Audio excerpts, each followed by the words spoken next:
नाजरीन आदाब। नाजरीन आप देख रहे हैं न्यूज़ 18 नेटवर्क। मैं हूं आपका मेज़बान याह्या सुल्तान। नाजरीन आज हमारे साथ मौजूद हैं वज़ीर आला उमर अब्दुल्लाह के मशीर नासिर असलमानी। नासिर साहब, न्यूज़ 18 को वक्त देने के लिए आपका बहुत बहुत बहुत बहुत शुक्रिया। शुक्रिया यहाँ साहब। नासिर साहब, रिजर्वेशन पॉलिसी के हवाले से आपको क्या लग रहा है, क्या सरकार के अंदर कुछ खलफिशार हैं, खासतौर पर नेशनल कॉन्फ्रेंस में जिस तरह आगा रहुल्ला साहब बयानबाजी कर रहे हैं, उसके बरक्स सामने आ रहे हैं हमारे दूसरे जो एमएलए हैं जिन्होंने उनके खिलाफ बयान दिया, तो उस हवाले से क्या लग रहा है, कुछ सर्द महरी?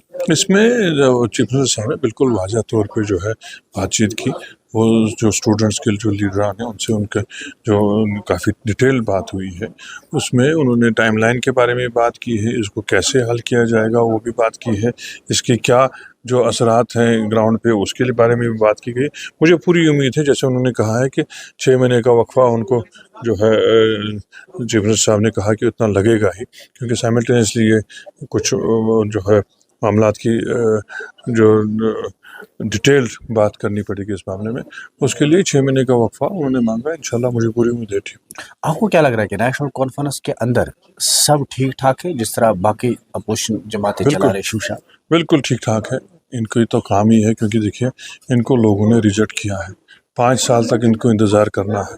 अगर ये शोशे ना फैलाएं और ये गलत फहमियाँ क्रिएट करने की कोशिश ना करें तो ये क्या करेंगे बैठ के। वज़ीर आला उमर अब्दुल्लाह की अवामी सरकार के दरमियान और हमारे एलजी राजभवन के दरमियान क्या कोई टकराव है? उमर अब्दुल्लाह कह रहे हैं कोई टकराव नहीं है, लेकिन दूसरी तरफ कह रहे हैं कि पूरी तरह से अभी अवामी काम हो ही नहीं रहे। इसमें क्या नहीं, टकराव की कोई बात नहीं है, लेकिन आप देखिए ये एक नया निज़ाम है।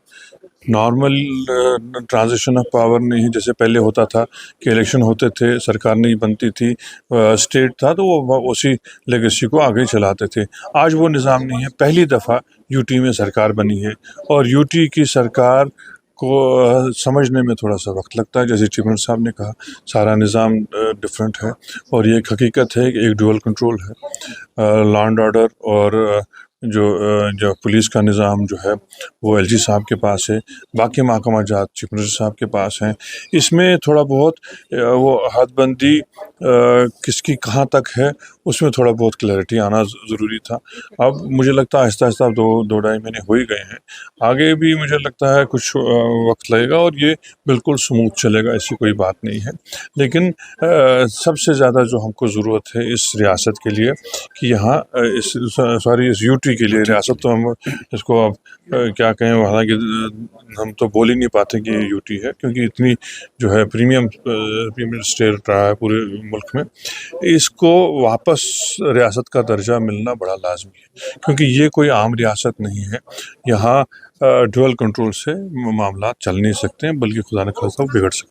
आपको लग रहा है कि अभी जो ही सरकार में आए कुछ ही टाइम हुआ, लेकिन पीडीपी या बाकी जो अपोजिशन जमातें हैं वो आप पे लगातार इल्ज़ामात की बारिशें कर रहे हैं? पीडीपी कह रहे हैं कि इन्हें फौरी पर रिज़ाइन करना चाहिए क्योंकि नाकाम हो रहे हैं, तो क्या कहेंगे? वो अपनी नाकामी का पहले हिसाब देना, उनको लोगों ने कैसे पूरा रिजेक्ट किया है। वो तो बिल्कुल नाकाम है, उनका कहीं सियासी वजूद ही नहीं है। एक आधी सीट के अलावा उनके पास तो कुछ है नहीं।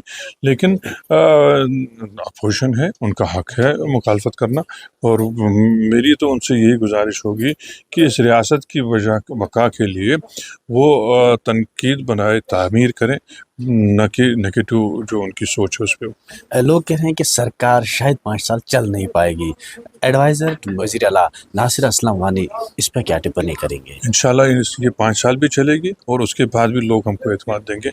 इन लोगों को काफ़ी देर तक अब इंतज़ार करना पड़ेगा, क्योंकि यहाँ लोगों के साथ जो तालमेल नेशनल कॉन्फ्रेंस का और इसकी लीडरशिप का है, दूसरी किसी जमात का बन ही नहीं सकता। ये दिल्ली से आपके ताल्लुकात बेहतर हो रहे हैं दिन ब दिन?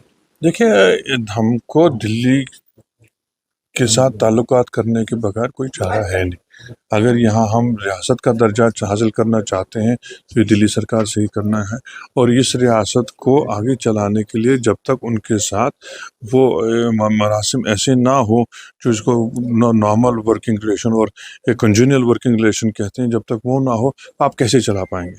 आपका बजट ही पहले डेफिसिट है, अगर वो हाथ रोक देंगे तो हम यहाँ कैसे चला पाएंगे? रेल प्रोजेक्ट आ रहा है, क्या आपको लग रहा है कि दिल्ली संजीदा है कश्मीर के हवाले से कुछ डेवलपमेंट प्रोजेक्ट्स के लिए, और खासतौर पर अवामी सरकार भी? रेल का प्रोजेक्ट कई दहाइयों से चल रहा है और अल्लाह का करम है कि अब हम وہ امید کر سکتے ہیں کہ ریل حقیقتی طور پہ جموں سے سری نگر آئے گی. اس کے بہت فائدے بھی ہیں. اس کے فائدے ہیں کہ کنیکٹیوٹی جتنی بہتر ہو ترقی اتنی زیادہ آتی ہے. اور ہم اس کی امید کافی دیر سے کرتے رہے ہیں. ہمارا فوڈ یہاں سے کم قیمت پہ باہر کی منڈیوں میں جائے گا. ہمارے جو بچے جو باہر جاتے ہیں ان کو اتنا زیادہ کرایہ نہیں دینا پڑے گا جو جہاز میں اور باقی موڈ آف ٹرانسپورٹ میں ان کو دینا پڑتا تھا.